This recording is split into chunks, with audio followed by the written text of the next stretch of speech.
దేవర release కు ముందే ప్రశాంత్ నీల్ కెప్టెన్సీలో ఓ సినిమా కన్ఫర్మ్ చేశారు తారక్.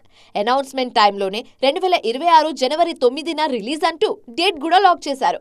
కానీ దేవర షూట్ డిలే కావటం, మధ్యలో తారక్ వార్ 2 షూటింగ్ కు డేట్స్ ఇచ్చేయటంతో ఎన్టీఆర్ నీల్ ప్రాజెక్ట్ డిలే అయింది. ఫైనల్ గా ఈ నెల 22 నుంచి ప్రశాంత్ నీల్ మూవీ షూటింగ్ లో పాల్గొనబోతున్నారు తారక్. ఇప్పుడు షూటింగ్ స్టార్ట్ అయితే ముందే చెప్పినట్టుగా జనవరిలో సినిమాను రిలీజ్ చేయటం దాదాపు అసాధ్యం.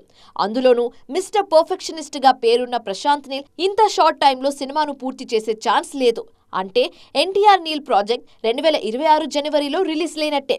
ఎలాగో తారక్ తప్పుకోవటం కన్ఫర్మ్ అయింది కాబట్టి ఇప్పుడు ఈ సీజన్లో కర్చీఫ్ వేసే స్టార్ ఎవరన్నది ఆసక్తికరంగా మారింది.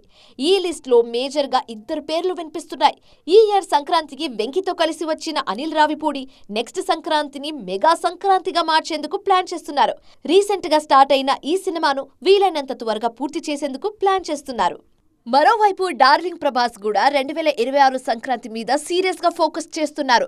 చాలా రోజులుగా వాయిదా పడుతున్న రాజా సాహెబ్ సినిమాను సంక్రాంతి బరిలో రిలీజ్ చేసే ఆలోచనలో ఉన్నారు.